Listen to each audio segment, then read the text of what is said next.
जय श्री राम। शंखनाद में आपका स्वागत है। कहते हैं समय बहुत बलवान होता है और वो हमेशा किसी एक का होकर रहता भी नहीं है। इसीलिए अपने आचार व्यवहार अपने तरीकों पर संयम रखना चाहिए। लेकिन अभिषेक बनर्जी ममता बनर्जी को इस बात की सुध नहीं थी कि समय बदलेगा और जो उन्होंने किया है वो उन पर लौट कर आएगा। अभिषेक बनर्जी ने कभी सोचा भी नहीं था कि जो पुलिस उनके इशारों पर नाचा करती थी, जो उनके आगे पीछे किया करती थी, वही पुलिस उनकी जांच करेगी, उन्हें समन देगी, उन्हें गिरफ्तार भी वो पुलिस कर सकती है, ये उन्होंने नहीं सोचा था। लेकिन अब चुनाव हारते ही ऐसी चीजें हो रही है जो झटके पर झटका है टीएमसी वालों के लिए। अभिषेक बनर्जी के खिलाफ एफआईआर हो चुकी है, जो सपने तक में कभी उनके नहीं आया होगा कि सरकार बदल भी जाएगी तो भी क्या मेरे खिलाफ एफआईआर हो जाएगी। मैं टीएमसी का ममता बनर्जी के बाद दूसरे नंबर का नेता, कल को टीएमसी मुझे संभालनी है, मैं उसका उत्तराधिकारी होने जा रहा हूं, मेरे खिलाफ एफआईआर, और वो भी बंगाल के अंदर। लेकिन अब हो चुका है, अभिषेक बनर्जी के खिलाफ एफआईआर हुई है और एफआईआर इस मामले में हुई है जो उन्होंने बड़े ही गुंडई के साथ खुले तौर पर बयान दिया था और गृहमंत्री अमित शाह को धमकी दी थी। उन्होंने गृहमंत्री अमित शाह के लिए ऐसे ऐसे बयान दिए थे जो ये कहते हैं ना, तानाशाही है, देश में बोलने नहीं दिया जाता। वहां आप ये देखिए कि गृह मंत्री को धमकी दी गई कि चुनाव के नतीजे वाले दिन शाम को 4 मई की शाम को कोलकाता में आके दिखाना, भवानीपुर में आके दिखाना, हम भी रहेंगे, बिना सीआरपीएफ के आके दिखाओ तो तुमको बताएं। गुजरात गैंग, गुजरात के गुंडे, क्या क्या इन्होंने बातें नहीं कही, भड़काऊ बातें कही, गृह मंत्री को धमकी देने वाली बातें कही। गृह मंत्री को इस तरह से धमकी देना छोटी मोटी बात नहीं होती है, राष्ट्रीय सुरक्षा का मामला बन जाता है। कल को सच में कुछ हो जाए तो अभिषेक बनर्जी तो लंबे नप जाएंगे, क्योंकि सीधे सीधे उन्होंने धमकी दी है। इसीलिए इन चीजों को हल्के में नहीं लिया जाता।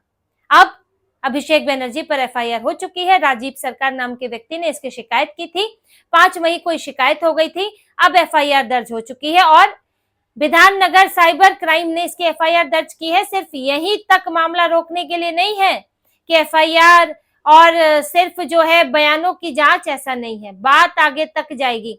साइबर क्राइम ने सारे वीडियो सबूत जुटा लिए हैं, इन्होंने क्या क्या बयान दिए थे, चुनाव से पहले के धमकी वाले इनके बयान उठाकर उनका एक कलेक्शन बनाया जा रहा है। पुलिस उन्हें सबूतों के तौर पर पेश करेगी, उन बयानों को उनकी जांच भी होगी कि इन्हीं के हैं या नहीं, और उसके बाद अभिषेक बनर्जी को बुलाया भी जाएगा, थाने के चक्कर काटने पड़ेंगे कि आप ये बताएं आपने बयान क्यों दिए, आपका इन बयानों से क्या इरादा था, उसके पीछे के कारण, और अभिषेक बनर्जी को इसके लिए उनकी जो सफाई देना चाहेंगे वो सुना जाएगा।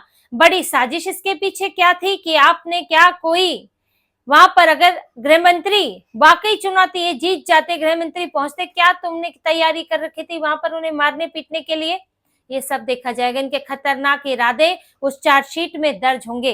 एफआईआर से अभिषेक बनर्जी को पहला धक्का तो लग चुका है, क्योंकि यहाँ इनके खिलाफ ऐसी चीजें कभी हुई नहीं थी। लेकिन देखिए, उसमें भी कई बार कुछ राजनीतिक एफआईआर होती है। अच्छा, चुनाव के समय हो गई, उसके बाद कोई ध्यान नहीं देता, लेकिन ये एफआईआर चुनाव के बाद हुई है, जहां ये दिख रहा है दूसरे मामलों में कि किस तरह से शुभेंदु अधिकारी जो है, उनकी सरकार इन मामलों में कितना गंभीर है। 1300 से ज्यादा हिंसा के मामलों में, चुनाव बाद की हिंसा, और सिर्फ इस चुनाव की नहीं है, 2021 के बाद की जो हिंसा हुई उनकी भी एफआईआर की गई है, उनकी जांच हो रही है। भड़काऊ भाषण देने वालों की जांच हो रही है। एक इनके विधायक हैं, उनके भी घर में दबिश दी गई है और विधायक जो है वो भाग गए हैं, दिलीप मंडल, वो फरार चल रहे हैं। उन्होंने भी भड़काऊ भाषण दिया था और उनकी भी गिरफ्तारी के लिए पुलिस पहुंची थी। तो कल को अभिषेक बनर्जी की भी गिरफ्तारी हो सकती है। और अभिषेक बनर्जी सिर्फ यहाँ तक नहीं घिरे हुए हैं, वो तो ईडी की जांच में कोयला घोटाले से लेकर जो अभी इनके सांसद पकड़े जा रहे हैं, वहां सब में खतरा मंडरा रहा है कि अभिषेक बनर्जी के तार कहीं से भी जुड़ सकते हैं। अभी तो आईपैक का मामला भी चल रहा है। तो अभिषेक बनर्जी यहाँ पर, एक तो उनकी बड़ी समस्या ये हो गई है कि ममता बनर्जी के बाद उनको जो राज्याभिषेक होने वाला था वो हुआ नहीं। अब ममता बनर्जी ही पार्टी में चेहरा है और अभिषेक बनर्जी को चैलेंज करने वाले खड़े हो रहे हैं, धीरे धीरे खड़े हो रहे हैं। अभिषेक बनर्जी पर सवाल उठने लगे हैं, उनके तरीकों पर सवाल उठने लगे। एक तरह का उनके नेता, जैसे कि ऋषि दत्ता ने बोला, पूरी तरह से गुंडा साबित कर दिया कि अभिषेक बनर्जी ये सब जो है गुंडे इसमें हो रही थी इस पार्टी में। तो अभिषेक बनर्जी को पार्टी के अंदर भी चैलेंज है और पार्टी के बाहर भी चैलेंज है। और देखिए, जितनी एफआईआर, जितनी शिकायतें, सजा की आशंका सब रहती है, तो पार्टी में उस व्यक्ति को ऊपर नहीं बढ़ाया जाता है कि कभी भी ये पार्टी को ले डूबेगा अपने साथ और पार्टी की छवि खराब हो जाएगी। तो अभिषेक बनर्जी की मुश्किलें दो तरफा बढ़ रही हैं और ममता बनर्जी की मुश्किलें तो चौतरफा बढ़ रही हैं, क्योंकि सिर्फ अभी उनके भतीजे पर एफआईआर हुई है। अभी बात तो ममता बनर्जी तक भी आ सकती है, क्योंकि आरजी का रेप केस को लेकर शुभेंदु अधिकारी एक्टिव हो गए हैं। टीएमसी को के एंगल से भी जांच हो रही है उसमें कि टीएमसी में जो उसमें दोषी था या जो वो प्रिंसिपल था और उनके क्या संबंध टीएमसी में हो सकते हैं, क्या ममता बनर्जी तक वो एंगल जा सकता है। शुभेंदु अधिकारी ने ये बातें साफ कह दी है और आरजी का रेप केस को लेकर अब फिर से और गहराई से जांच होगी। तो ममता बनर्जी, ये जो धागे सूत्र जुड़ रहे हैं अभिषेक बनर्जी तक ही रहेंगे कि आगे भी जुड़ते जाएंगे। जो अभी इनके सुजीत बोस गिरफ्तार हुए हैं और जो डीसीपी गिरफ्तार हुए हैं शांतनु सिन्हा, वो तो ममता बनर्जी के बड़े करीबी थे और कालीघाट भवानीपुर में वो थाना प्रभारी हुआ करते थे और फिर अचानक से उनका बड़ा प्रमोशन हुआ है और वो तेजी से प्रमोशन हुआ और वो डीसीपी बन गए। और उनके तो सोना पप्पू नाम के अपराधी के साथ संबंध, उनको संरक्षण देना, अवैध वसूली से लेकर कब्जाने का काम उनका और सुपारी लेना, ये सब काम सोना पप्पू करता था। शांतनु सिन्हा जो है उसे संरक्षण देते थे, पैसा भी आता था। हवाला कारोबार का भी आरोप है, पैसा कहाँ जाता था, क्योंकि इनको भी राजनीतिक संरक्षण मिल रहा था। तो देखिए, पुलिस जो है धीरे धीरे धीरे नीचे से लेकर ऊपर तक जाते हुए अभी तो आ गई है अभिषेक बनर्जी तक, फिर ममता बनर्जी तक भी बात आ सकती है। ममता बनर्जी को आजकल बड़ा शौक है, अब वो लॉयर बनकर जाती है, वकील बनकर जाती है, कोर्ट का इस्तेमाल राजनीतिक फायदे के लिए करती है। केजरीवाल और ममता बनर्जी ने बड़ा नया ट्रेंड बना दिया है कि हम खुद जाएंगे, कोर्ट को भी इन्होंने राजनीतिक अखाड़ा बना दिया है। ये दोनों ही, इनकी दोनों की नौटंकी चल रही है। लेकिन अब ममता बनर्जी की स्थिति ऐसी आती दिख रही है कि उन्हें कल को अपने लिए ही कोर्ट जाना पड़ सकता है, कल को उनके खिलाफ भी एफआईआर हो सकती है। तो आसार तो इसी तरफ जा रहे हैं।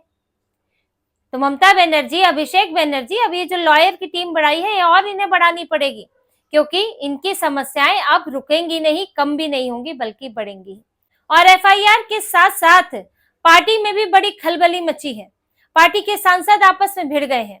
ममता बनर्जी ने अभी कल्याण बनर्जी को चीफ व्हिप बनाया, जिससे इनकी पुरानी चीफ व्हिप काकोली घोष, वो सांसद हैं, वो नाराज हो चुकी है। उन्होंने साफ तौर पर कह दिया, ये 4 दशकों की ईमानदारी का मुझे सिला मिला है, 4 दशकों की जो मैंने निष्ठा रखी उसका ये नतीजा है, मुझे ये फल मिला है उसका।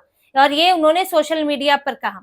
देखिए, होता क्या है कि कोई पार्टी अगर सत्ता में होती है, मजबूत होती है, तो उसमें जो विरोधी स्वर होते हैं वो भी दब जाते हैं। उन्हें भी लगता है कि अब तो सत्ता में बैठे हैं, हम बोलेंगे तो पूरी तरह किनारे हो जाएंगे और इनका जो है बाल भी बांका नहीं होगा। लेकिन जब आप कमजोर स्थिति में हैं, आप सत्ता में भी नहीं है, पार्टी एकदम से बिखरी हुई है, घिरी हुई है, तो ऐसे में हर कोई जो है वो बोलने लगता है, वो अपनी नाराजगी दिखाने लगता है, क्योंकि पार्टी उसके खिलाफ ज्यादा कुछ कर नहीं सकती, कर भी लेगी तो इससे लगता है पार्टी को कि हमारा ही नुकसान होगा, तो इसलिए आवाजें उठने लगती है। अब कल्याण बनर्जी को चीफ व्हिप बनाए तो काकोली घोष ने साफ तौर पर अपना गुस्सा जाहिर किया है। कल्याण बनर्जी से तो कई और नेताओं की बड़ी समस्या है। महुआ मोइत्रा भी, उनसे साथ झगड़ा चलता रहता है। महुआ मोइत्रा का महिला सांसदों के साथ कुछ एक उनके झगड़े सामने आए हैं, लेकिन अब कल्याण बनर्जी ने इस बीच बड़े केस लड़े हैं। ममता बनर्जी के लिए कोर्ट में पेश हुए, एसआईआर के मामले में वो लगातार जो है इसमें एक्टिव रहे हैं। तो ममता बनर्जी के कुछ इतने करीबी होने का, इतने केस के लिए इतनी तत्परता के साथ मौजूद रहने का कुछ तो सिला मिलेगा, और वो मिला। अभिषेक कल्याण बनर्जी जो है वो चीफ व्हिप बन गए, जबकि इतने विवादित उनकी छवि पार्टी के अंदर रही है। लेकिन उनके चीफ व्हिप बनने से ये अंदर की जो झगड़े हैं, जो लड़ाई है, वो भी उभर कर आ गई है। काकोली घोष जो सरेआम बोल सकती हैं, वो कुछ और भी कर सकती हैं। ममता बनर्जी को आगे अपने सांसदों को संभालना मुश्किल हो सकता है, क्योंकि सत्ता का फेविकॉल अब रहा नहीं जो इनको जोड़ कर रख सके। और ये एक नाराजगी दूसरी नाराजगी को जन्म देती है। ये सब चेन रिएक्शन होता है। अच्छा, फला बोल सकता है तो हम क्यों नहीं बोल सकते, ये बोल सकता है तो हम क्यों नहीं बोल सकते, तो फिर सभी जो है अपनी अपनी भड़ास, अपनी नाराजगी, अपनी परेशानियां दिखाने लगते हैं। जैसे कि रिजू दत्ता ने बोला, तुरंत उन्होंने पार्टी के हालात बता दिए कि आईपैक का कब्जा हो गया था, और आईपैक वाले हमें बताते थे कि हमें किसी के बारे में क्या शब्द बोलने हैं, किस नेता के खिलाफ क्या बोलना है, शुभेंदु अधिकारी के परिवार के बारे में बोलना है, माता पिता के खिलाफ बोलना है। इन्होंने तो पूरा कच्चा चिट्ठा खोला। अब आज काकोली घोष भी नाराज है, वो भी कल को कोई और बातें बोल सकती है और आगे चलकर और भी नाराजगी पैदा हो सकती है। और बीजेपी ये छोड़ने वाली नहीं है। ममता बनर्जी ने भी यही किया है कि जब सत्ता में आए हो दूसरे का काडर खत्म। हालांकि बीजेपी के पास ऐसा नहीं है कि अपना काडर नहीं है, अपने लोग नहीं है, लेकिन फिर भी सेंध होगी, ये जरूर होगी, क्योंकि हर जगह बीजेपी भी इस वक्त मजबूत नहीं है और ममता बनर्जी को कमजोर भी करना है, टीएमसी को कमजोर करना है, तो सेंध हमारी तो होगी ही कुछ समय शांति के बाद। और उधर से भी लोग आने को लालायित होंगे, क्योंकि बंगाल का जो स्थिति है, बंगाल में कोई भी सरकार एक बार से सत्ता में नहीं हटती है। हालांकि अब ऐसा नहीं कि उसके लिए कोई काम ही नहीं करेगा तो भी नहीं हटेगा, लेकिन अगर कोई ठीक ठाक काम कर रहा है तो बंगाल में अभी तक तो ऐसा नहीं हुआ कि कोई 5 साल में हट जाए। तो बीजेपी को आगे भी इसके लिए संभावना बनती है। जितनी संभावना उधर है उतनी निराशा टीएमसी में है। तो इस निराशा का खामियाजा ये होता है कि विधायक जो है कूद कूद कर आने लगते हैं। फिर इधर अभी आरोप पर आरोप एक दूसरे पर लग रहे हैं। कोई अभिषेक बनर्जी को जिम्मेदार ठहरा रहा है, कोई ममता बनर्जी को भी जिम्मेदार ठहरा रहा है, कोई किसी और चीजों को लेकर बोल रहा है, कोई यहाँ पर चुनाव आयोग को जिम्मेदार ठहरा रहा है। तो अलग अलग सुर निकल रहे हैं। तो यही सुर, जो बदलते हुए सुर हैं, जो झगड़े हैं, वही टीएमसी के लिए आगे जाकर मुश्किल खड़ी करने वाले हैं।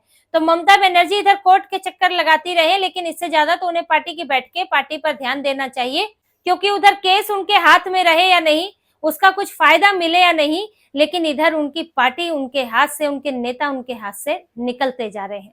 तो इसी तरह की और खबरें और विश्लेषण आपके लिए लाते रहेंगे। हमसे जुड़े रहिए, सब्सक्राइब कीजिए, कमेंट कीजिए। बहुत बहुत धन्यवाद। जय श्री राम।